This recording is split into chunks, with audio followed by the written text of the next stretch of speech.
If you keep an eye on MMA news, you are probably familiar with what is kind of going on with the Global Fight League or the GFL. You might not know all the details, but you're aware that something's happening and there's a lot of news surrounding it. So, today, what I'm going to do is I'm going to give you kind of my synopsis, my personal opinion, as well as the facts and the things that are believed to be thus far from the information that's come out revolving around the Global Fight League. Now, the Global Fight League, for those who do not understand what that is right off the top of their head, it is basically another attempt from an MMA organization to appeal to the sports ball masses. As you can see here, the GFL logo looks very poorly drawn by me on the marker board, but similar to an NFL logo, which is what they're going for. They want it to stand out and say, oh, that's a sports league. That's what they want you to think. And that is what you will think when you look at this. So that's what you get. It's very much centered around the style you get from sports ball. You got your teams, you got your draft, you got your players that are on these said teams, and they're all competing together to get points. And then you go through a season into a playoffs and into a finals. That's what we're getting here. Now I'm going to break this down. I'm going to talk about it, and we're going to go through all five of these major pillars of the GFL. And we're going to go over what we know so far. I understand I've written it up here, but I want to talk you through it because some of this does need a little bit more context than what's on the board.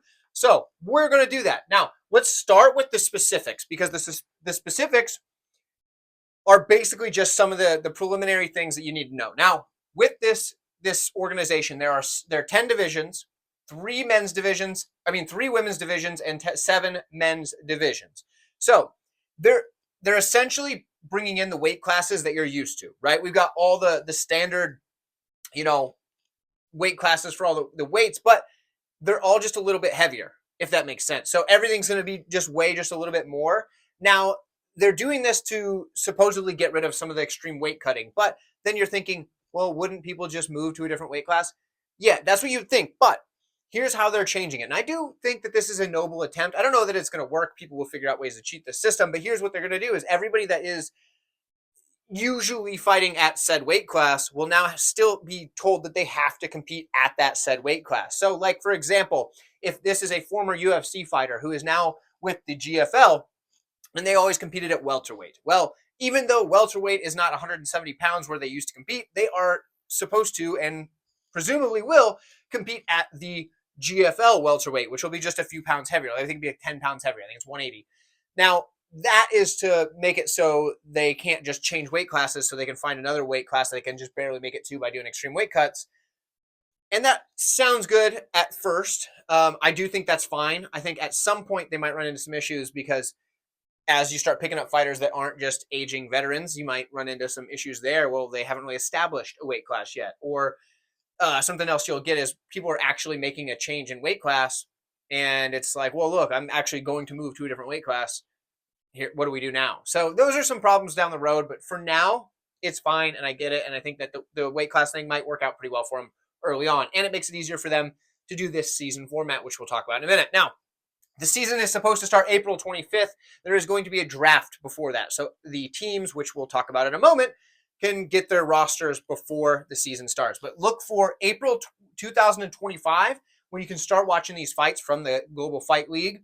And they do not currently have a TV deal, but they are seeking something out. However, they are prepared with a backup plan. Now, the backup plan would be for the GFL to launch this on their own app. Now, if they launch this on their own app, they will either do a subscription service or a pay-per-view service.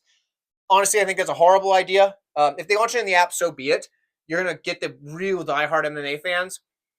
But if you make them pay for it, they're not going to do it.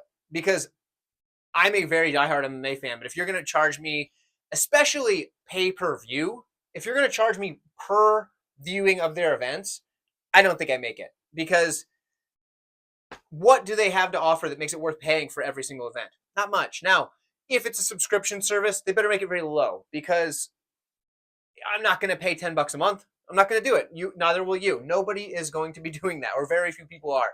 And I understand that they got to make money. I get that. But you need an audience first. So that could be a problem. They need to land a TV deal. That's my personal opinion. Currently, they don't have one. If they do launch it on their app, That's fine, but they need to make sure that they're not charging people. I think the pay-per-view or the subscription model will be an issue.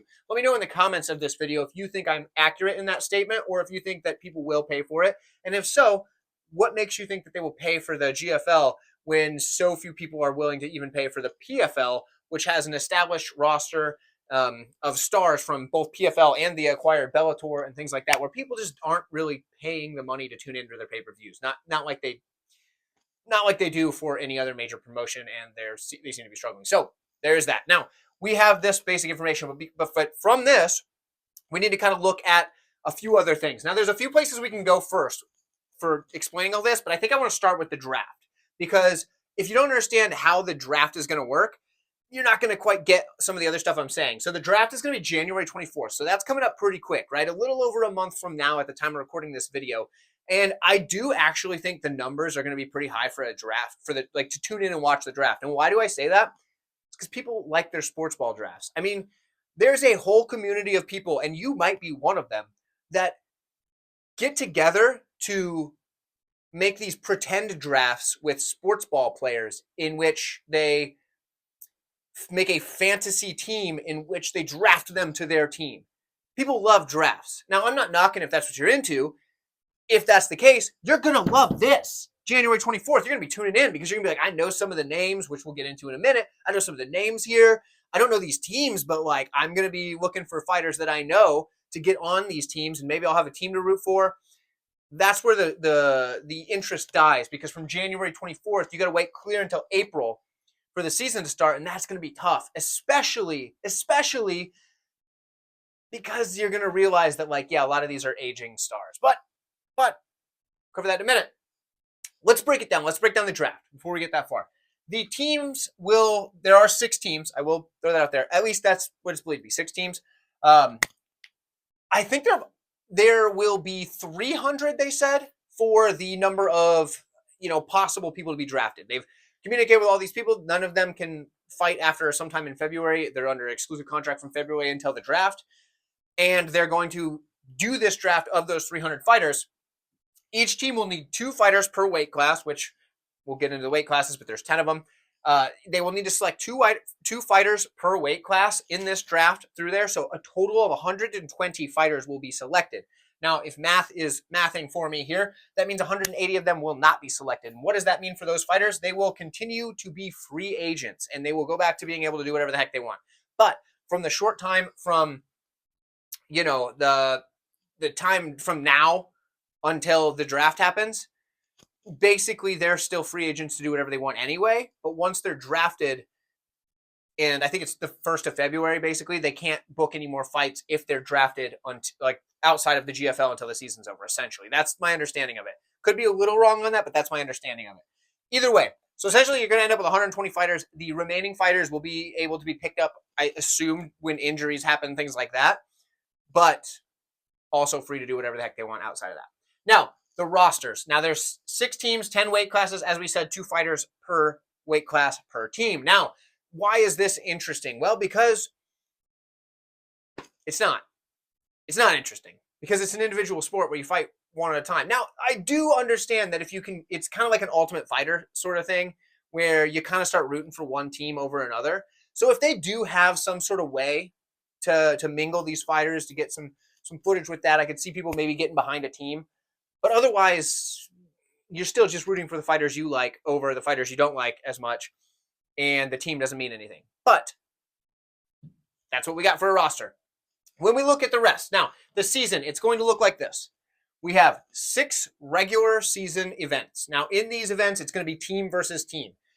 You will not see a bunch of crossovers. It's team versus team. So like Team A versus Team B, and that's who's head-to-head. From my understanding, those teams are going to be facing each other and nobody else. It's not going to be Team A versus Team B in this matchup, Team A versus Team C here. No, it's just AB. That's it. And they go from there, okay? That is how the season events will go. Then we get to the playoffs, where the teams that have done well make the playoffs, and then they go from there. I believe it's 4 teams. Could be wrong. To the finals. I believe it's 4 teams. That's from my understanding. And then there's the finals, and the winner is the champion. Now, when we get to the playoffs and things, how do they get there? Well, there's a point system. Now, this is interesting because PFL has a point system, and theirs is very, You got to get a finish in the first round, second round, third round, whatever. Different here. It's a little more simplified. I do kind of like that it's simplified, but it's interesting because you can technically get points in a loss because you get 0 points for a finish loss. So if you get finished, you lose, you get 0 points. But if you lose a decision, so if you can just hang on, you score a point. So you can technically lose and still get a point. Draws are now worth 2 points. I believe draws aren't worth any points in the PFL. So now you get points here. And do you notice how I'm comparing this to the PFL? It's because they try a sports ball format as well, and that's kind of just the comparison you're going to get. It's going to be GFL versus PFL. That's going to be the comparison, and neither of them are going to be competing with the UFC. And I understand that that might not be the goal for the GFL. It's just fans are going to say, okay, GFL's this, PFL knockoff. I hope that that doesn't happen. I hope you still get some fun fights, things like that. But point being, that's what it is. We're going to carry on.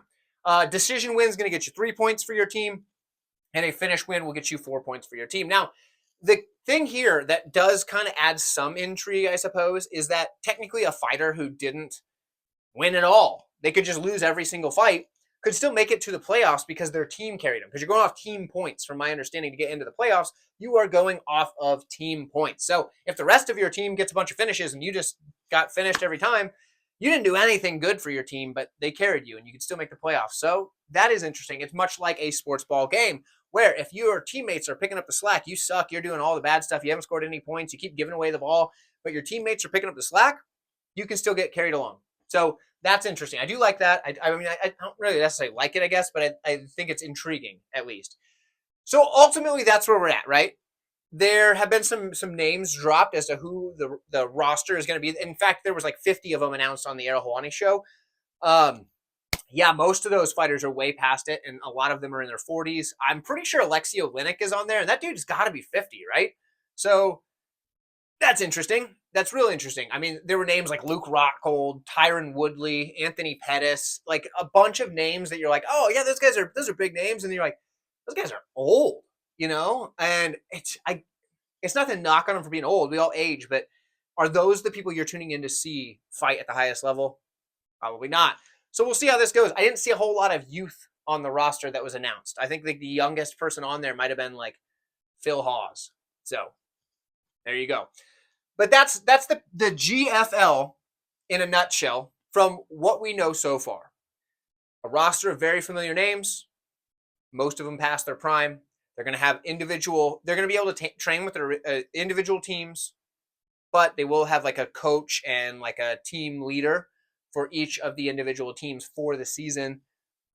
It'll be muddy the first season, but I do think that the draft is going to be interesting, and that is something I will probably tune in to watch. Maybe we'll do some coverage around that. If this video was interesting to you and you'd like to see me continue to cover this a little bit, and you'd like to see something about this draft on the 24th of January, let me know in the comments. I would love to hear what your thoughts are, and if you have any interest in this whatsoever. If not, that's okay too. But while you're down there, if you'd hit the like button, that would be superb. Fantastic. I would enjoy it. So, but yeah, let me know what you think of GFL overall, and I would love to hear from you guys. I would love to get some discussion going because I have a lot of things that I don't really know yet, but I feel like very soon we're going to start getting some of these answers. So I will see you guys in the next video. Thank you for tuning in. Catch you down the road.